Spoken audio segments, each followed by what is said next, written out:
and let's call it eternal peace in the Middle East. So this is far more than anybody expected, but the level of support that I've had from the nations in the Middle East and surrounding Israel and neighbors of Israel has been incredible, incredible. Every single one of them. This afternoon, after extensive consultation with our friends and partners throughout the region, I'm formally releasing our principles for peace, which people have really liked, I must say. And these are done not just routinely done, these are done with total consideration and working with the nations that we're talking about. All of these nations have made contributions to those suggestions. I want to thank the leaders of many Arab and Muslim nations for their tremendous support in developing the proposal, along with many of our allies in Europe. Europe has been very much involved, and as I was called by many of the European leaders, most of them saying, is this true? Are you really doing peace in the Middle East? This is the most incredible thing we've heard. Some think it's the biggest thing they've ever heard. They called just to find out, was it just a rumor or is it actually done? And then they said, have you spoken to the Arab leaders? Have you spoken to all of the other leaders that we have to get? A lot of people involved in this one. I also want to thank Prime Minister Netanyahu for agreeing to the plan and for trusting that if we work together, we can bring an end to the death and destruction that we've seen for so many years, decades, even centuries, and begin a new chapter of security, peace, and prosperity for the entire region. And I want to just say that my meetings and dialogue that we had with so many countries, Saudi Arabia as an example, the king is a phenomenal person. The Emir of Qatar, he's incredible people. UAE, and that's MBZ and ABZ. We're totally involved. These are the people that we've been dealing with and who've been actually very much involved in this negotiation, giving us ideas, things they can live with, things they can't live with. Pretty complex. I mean, after 2,000, 3,000 years, whatever it is, I guess it's got to be a little complex, or it would have been done a long time ago. The King of Jordan was with us, as you know, in the United Nations. The President of Turkey, President Erdogan, is a friend of mine, a strong man, but a good man. President of Indonesia, somebody who's an amazing leader, Prabowo. He is an amazing leader and respected by everybody. He was in the room with us. We were together with most of these people that I'm mentioning. Others were by phone or the next day. The Prime Minister and the Field Marshal of Pakistan, they were with us right from the beginning. Incredible. In fact, they just put out a statement that they fully believe in this pact. It just came out just as I was walking around. They said, sir, you have a big notice from the Prime Minister of Pakistan and from the Field Marshal that they back this 100%. President El-Sisi of Egypt, who's terrific. And these are people I've gotten to know over the years. I mean, I would say it started around 2015 and then went into 2016 when the presidency officially began. But I've known him actually for a long time, and there are many cases really great men. I can't say in all cases, but I will tell you in many cases they're great men and some great women too. They tend to be mostly men, however, I will say that. But if accepted by Hamas, this proposal calls for the release of all remaining hostages immediately, but in no case more than 72 hours. So the hostages are coming back, and I hate even saying this from the standpoint, doesn't sound right, but it is so important to the parents. The bodies of the young men, I believe in almost all cases, the young men are coming back immediately. I met with parents. The parents felt as strongly about getting the body of their dead boy back as they did as though the boy were alive and well. It's so important to them. and it means the immediate end to the war itself, not just Gaza. It's the war itself. Under the plan, Arab and Muslim countries have committed, and in writing in many cases, but I actually would take their word for it. The people I mentioned, I'd take their word for it, to demilitarize Gaza, and that's quickly. Decommission the military capabilities of Hamas and all other terror organizations. Do that immediately. And we're relying on the countries that I named and others to deal with Hamas. And I'm hearing that Hamas wants to get this done too, and that's a good thing.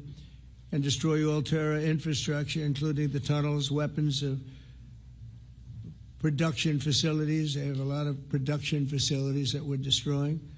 They'll also help train local police forces in the areas that we're discussing right now, in particular in and around Gaza, working with the new transitional authority in Gaza. All parties will agree on a timeline for Israeli forces to withdraw in phases. They'll be withdrawing in phases.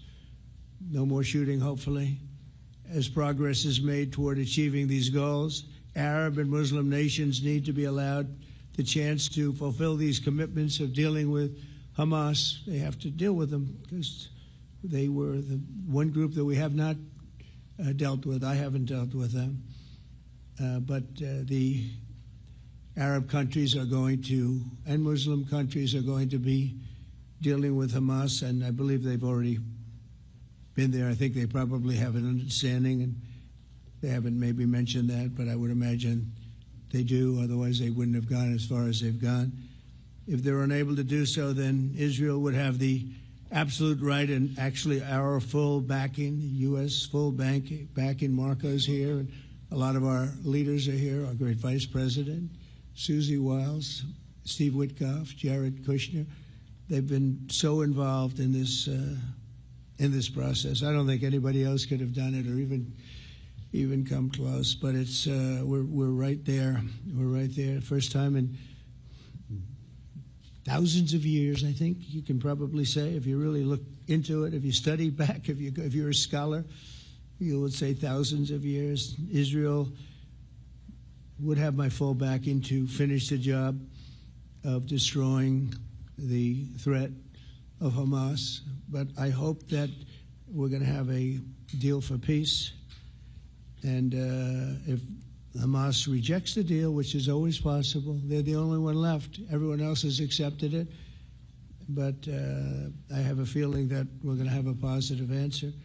But if not, as you know, Bibi, you'd have our full backing to do what you would have to do. Everyone understands that the ultimate result must be the elimination of any danger posed in the region, and that danger is caused by Hamas. The tyranny of terror has to end, and this is, again, something that we're looking for. This is eternity. This is for forever. To ensure the success of this effort, my plan calls for the creation of a new international oversight body, the Board of Peace, we call it, the Board of Peace, sort of a beautiful name, the Board of Peace, which will be headed, not at my request, believe me, I'm very busy, but we have to make sure this works. The leaders of the Arab world, and Israel, and everybody involved asked me to do this, so it would be headed by a gentleman known as President Donald J. Trump of the United States. That's what I want, is some extra work to do, but it's so important that I'm willing to do it, and we'll do it right, and we're going to put leaders from other countries on, and leaders that are very distinguished leaders, and we'll have a board, and one of the people that wants to be on the board is the UK former Prime Minister, Tony Blair, good man, very good man, and some others, and they'll be named over the next few days, and it'll be quite the board. Working, everybody wants to be on it now.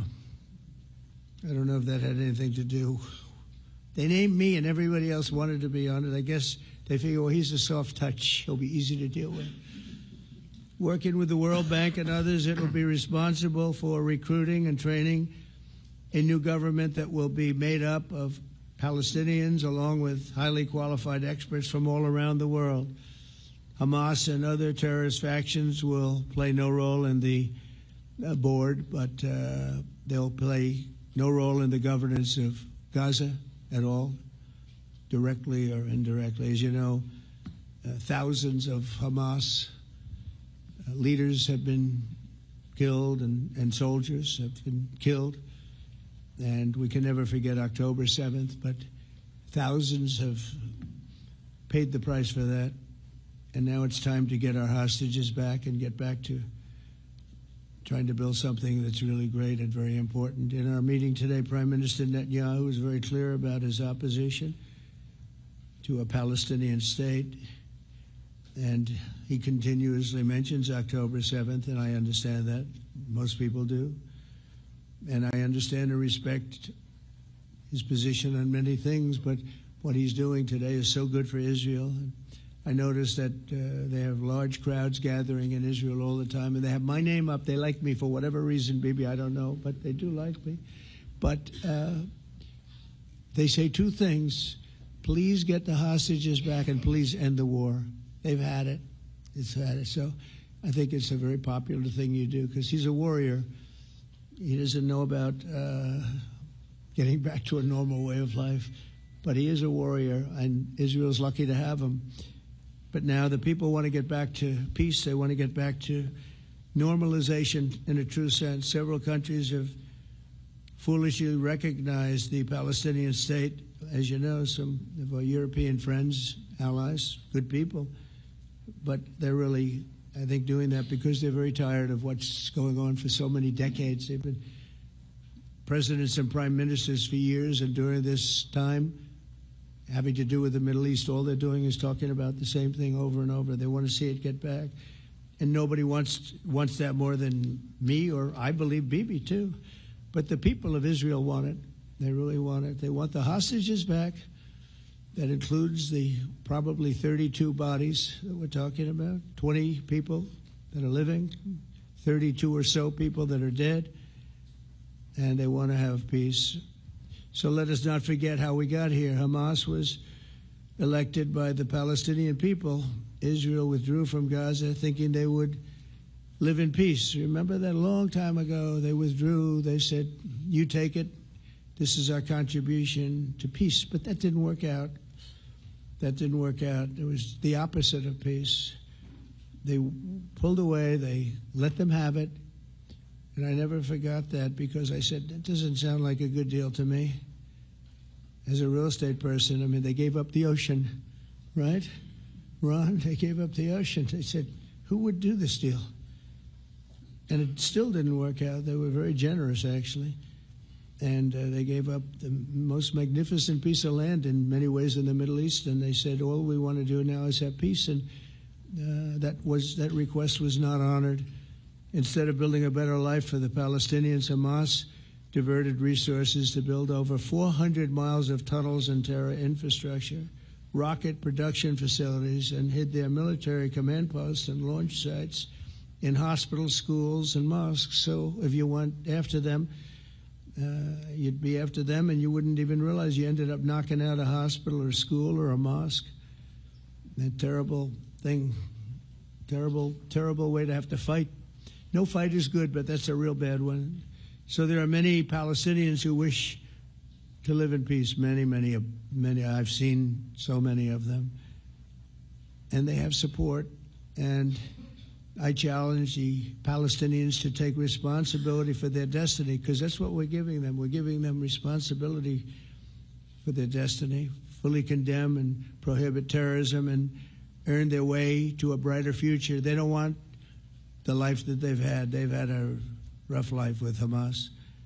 If the Palestinian Authority does not complete the reforms that I laid out in my vision for peace in 2020, they'll have only themselves to blame. We're giving them an amazing footprint, and they have amazing support from the leaders of the Arab world and the Muslim world, the great leaders. These are great leaders. These are unbelievable leaders that have built great countries and very wealthy countries.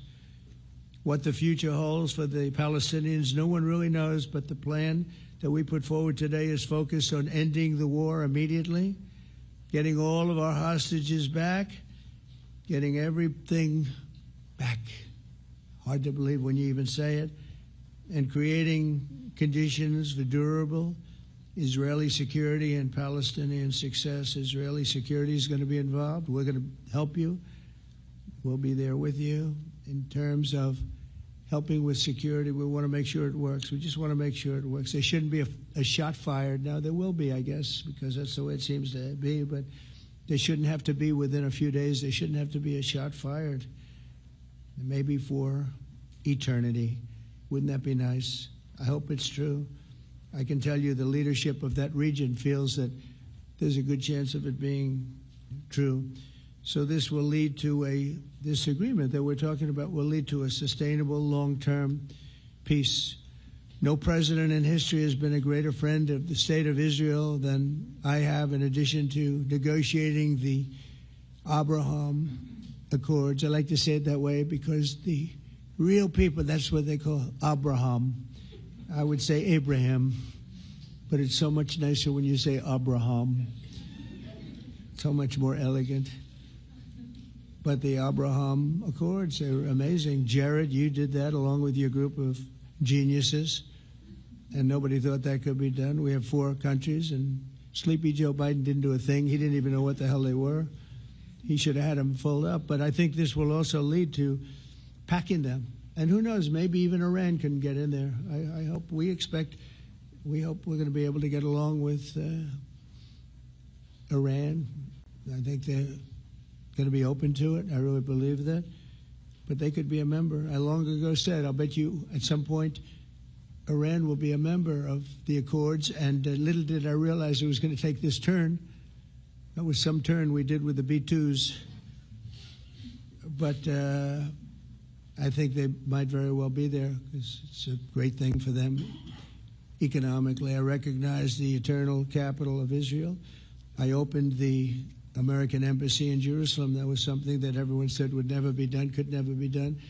Virtually every president for many, many years, for decades, would campaign on making Jerusalem the capital of Israel. They campaigned on it over and over. Is that right, Steve? Is that right?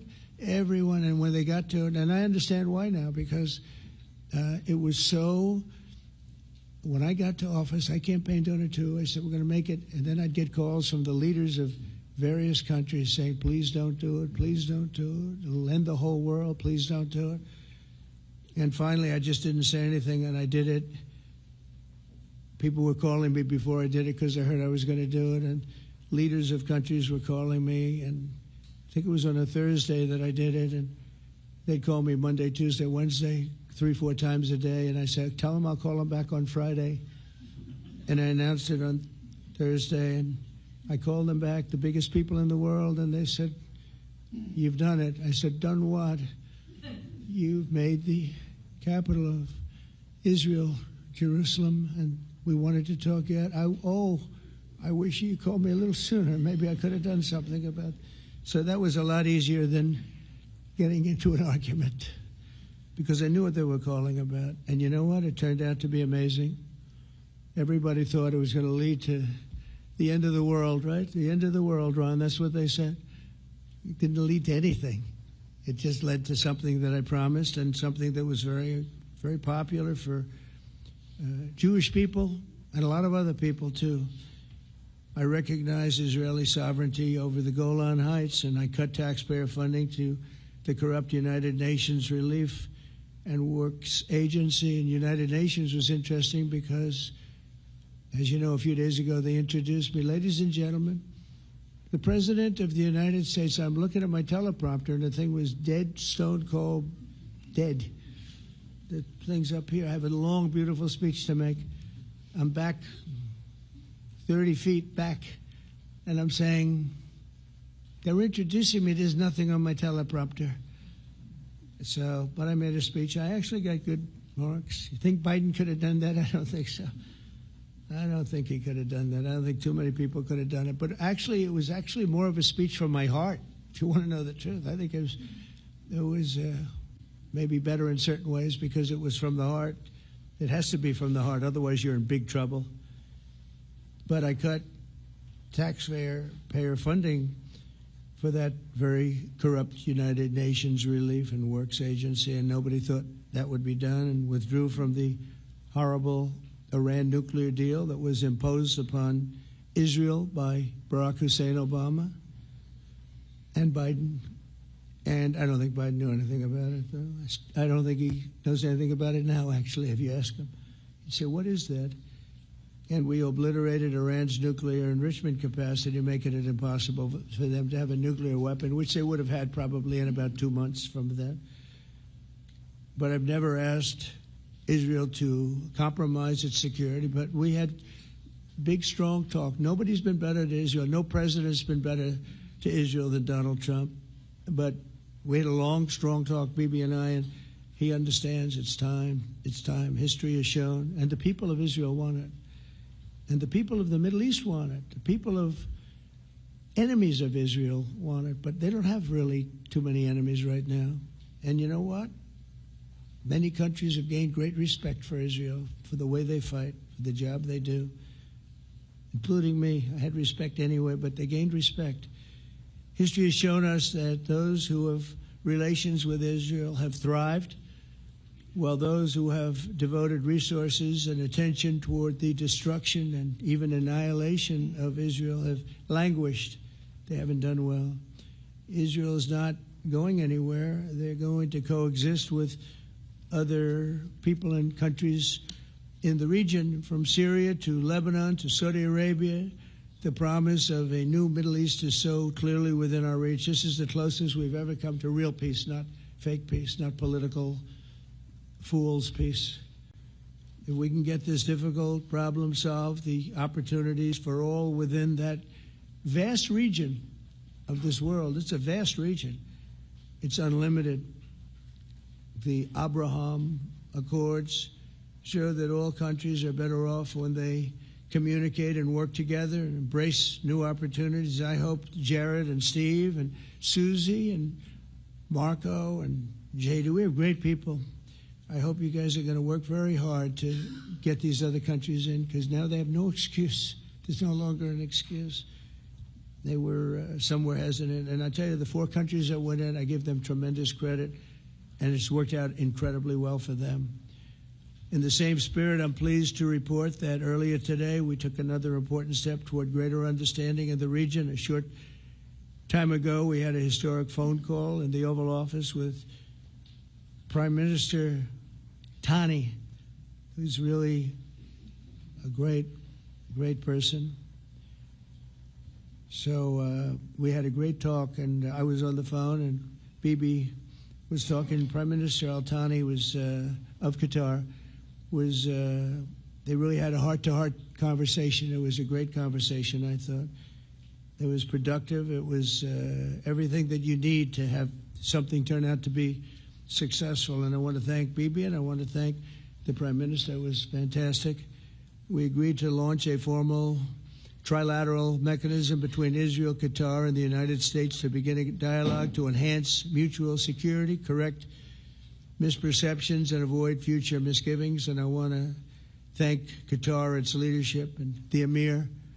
He's a fantastic person. I think, I'm going to be his public relations man because I know him differently than a lot of people know him. But he wants peace. He wants to see peace. And his people, and they really acknowledge the critical role that they've played as mediator.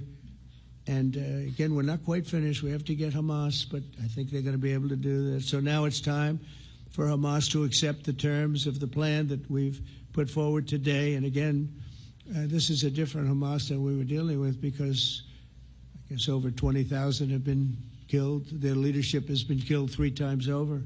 So you're really dealing with different people than we've been dealing with over the last 4 years, 5 years. Everyone has done their part and come to the table in good faith. Our Arab and Muslim partners are fully prepared to step up and fulfill their commitments for the benefit of the people of Gaza and the entire region. They're willing to step up and do a lot. They really are. There are a lot of good people involved. everybody who wants to see an end to the violence and destruction should be united in calling for Hamas to accept the extremely fair proposal so that we can end the war and get us back our hostages right now and have everlasting peace. And I look forward to having relationships with everyone. As the chairman of the board, I'll be involved, and we'll have meetings with some very smart people that'll be working over there to make sure that we haven't just been wasting time with an agreement that doesn't get done. The task of building peace will not be easy. There are some of the hardest problems in the world to solve, and that's why it's been going on for so many centuries. But too many lives are at stake not to try, and this was more than a try. I mean, I think this is something that gets done when you have virtually every country, and these are powerful, powerful countries that have a lot of money, and the money can make things happen. A lot of countries try, and they don't have any money. These are very rich countries that can make things happen. So together we'll forge a much safer and more hopeful future for everybody, including Israel. And I want to thank Prime Minister Netanyahu for his partnership. And I want to thank all of the leaders, the kings and the emirs and the presidents and prime ministers, people I mentioned. And they've been absolutely fantastic to work with. And it's just happened very quickly. It's happened from a couple of weeks before I had a couple of meetings, but a couple of weeks before we went to the United Nations, and we had some incredible meetings. It all came to place. It all took place, and everybody wanted to be a part of it. I don't have anybody that's saying we don't want anything to do with it. It's just the opposite. And I'll tell you, a couple of years ago, a year ago, I don't think we would have had this kind of participation, Mr. VP, right? I don't think we would have had. It's been amazing. The participation was 100%. Everybody wants to be a part of it. And everybody, those very strong countries, everybody wants it to work. So, Bibi, congratulations on this. I think this will be your crowning achievement, frankly. If this all works out, we think it will. It's going to be your crowning achievement. And I want to thank you very much for being here. Thank you. Please. Thank you. Thank you. Mr. President, first I want to thank you for graciously hosting me once again in the White House. And second, I want to thank you for your friendship and for your leadership. From Jerusalem to Tehran, from the Golan Heights to Gaza, you've proven time and again what I've said many times. You are the greatest friend that Israel has ever had in the White House. And Mr. President, you and I both know it's not even close. While you focus at home on making America great again, your leadership abroad is changing the world for the better, ending wars and advancing peace. I believe that today we're taking a critical step towards both ending the war in Gaza and setting the stage for dramatically advancing peace in the Middle East. And I think beyond the Middle East, in very important Muslim countries. I support your plan to end the war in Gaza, which achieves our war aims. It will bring back to Israel all our hostages, dismantle Hamas's military capabilities, end its political rule, and ensure that Gaza never again poses a threat to Israel. We would not have achieved this turning point without the courage and sacrifice of our incredibly brave soldiers. They fight like lions to defend the people of Israel, and they serve on the front line in the war between civilization and barbarism. Mr. President, when our two countries stand shoulder to shoulder, we achieve the impossible. Just a few months ago, in Operation Rising Lion and Operation Midnight Hammer, we struck a decisive blow against Iran's nuclear and ballistic missile program. Your bold decision to send those B-2s made the region safer and the world safer. Now, under your leadership, we're taking the next step to win the war and expand the peace. Your plan is consistent with the 5 principles my government set for the end of the war and the day after Hamas. Everybody asks, what is your plan for the day after Hamas? Here's our plan. Passed it in the cabinet. All our hostages, both those who are alive and those who died, all of them will return home immediately. Hamas will be disarmed. Gaza will be demilitarized. Israel will retain security responsibility, including a security perimeter for the foreseeable future. And lastly, Gaza will have a peaceful civilian administration that is run neither by Hamas nor by the Palestinian Authority. If Hamas agrees to your plan, Mr. President, the first step will be a modest withdrawal, followed by the release of all our hostages within 72 hours. The next step will be the establishment of an international body charged with fully disarming Hamas and demilitarizing Gaza. I appreciate your willingness to lead the body, Mr. President. I really appreciate it because you have a lot of things to do, and this is important. And it reflects the confidence that this will give everyone, that things will be followed up on all the commitments made. The fact that you're taking this on, I think, helps a lot to make sure that everything flows in the direction that we want. Now, if this international body succeeds, we will have permanently ended the war. Israel will conduct further withdrawals linked to the extent of disarmament and demilitarization, but will remain in the security perimeter for the foreseeable future.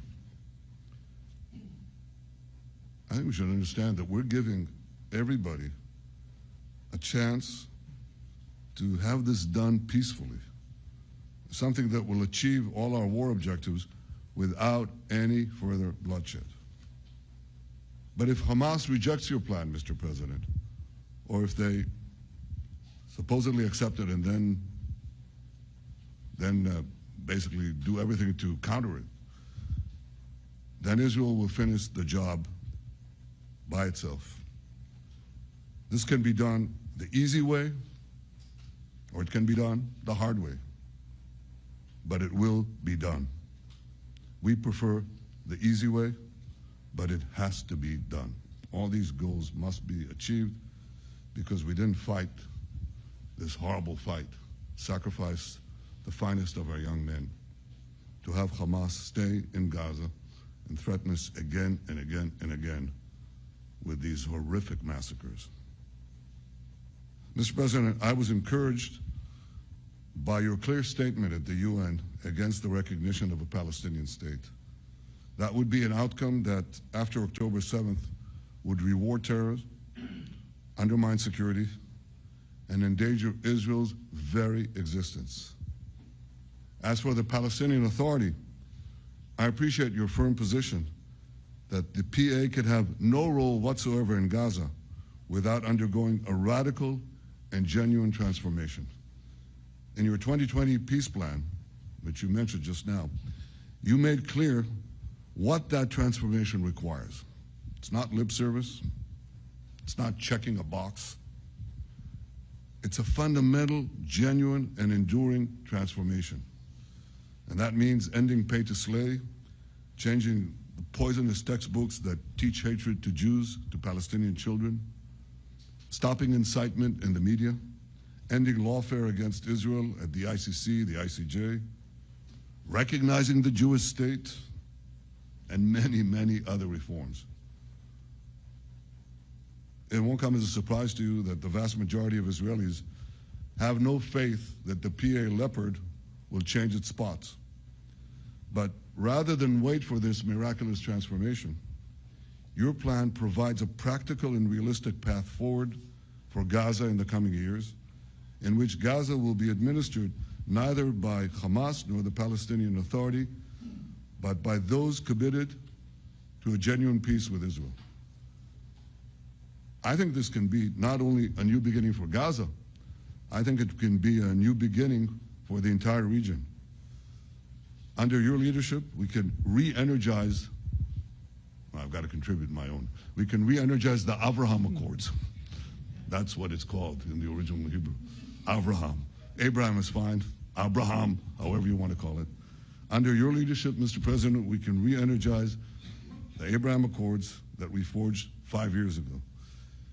We can expand them to many more Arab and Muslim nations that choose moderation over extremism. I think there's an opportunity here.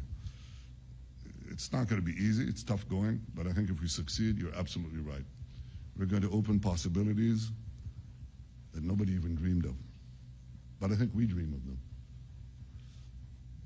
As you've told me, Mr. President, and you've told the world many, many times, you said, remember October 7th.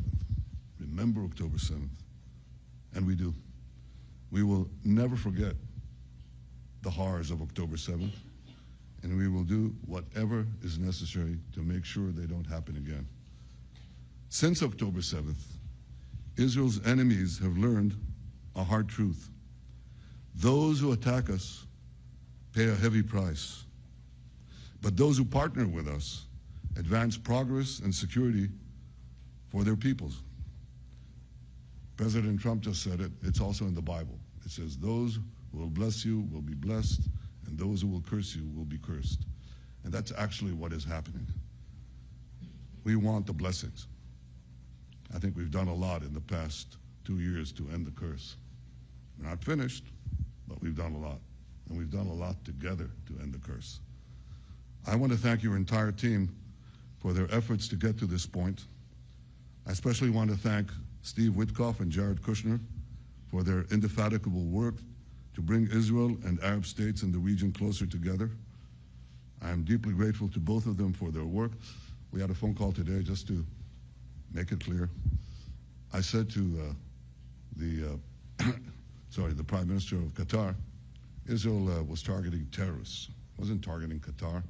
And of course, we regretted the loss of the Qatari citizen, wasn't our target.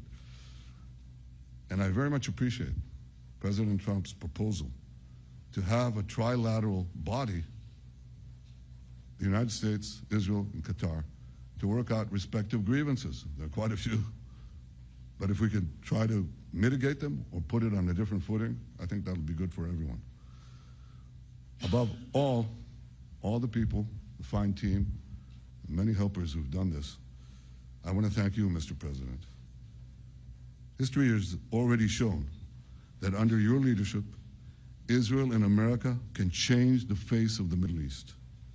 And today I'm hopeful that your plan to end the war in Gaza will do so again and do so soon. It will free our hostages, end Hamas's tyranny in Gaza, and enable a more secure and prosperous future for the peoples of our region. Thank you, Mr. President. May God bless America. May God bless Israel. May God bless the indispensable alliance between our countries. And may I add, in Hebrew, may we all be inscribed in the book of life. Thank you. Thank you very much, Bibi.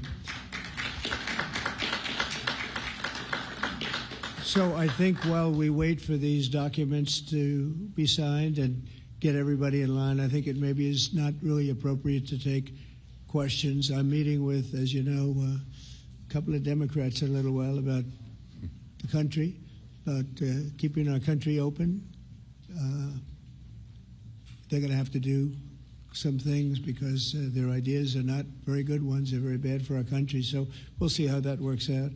But this is something that was really historic today. This was something that was amazing. I think, Bibi, I mean, depending on you, I think while we're waiting for signatures and waiting for approvals from a lot of different countries that are involved in this, we probably shouldn't take questions? Or would you like to take a question or two from perhaps a friendly Israeli reporter, if there's such a thing? That's a very, very tough proposition. But I would think, Mr. President, that I would go by your instinct that this is, we'll have enough time for questions. Let's settle the issue first, I think. No. Thank you very much, everybody. Thank you.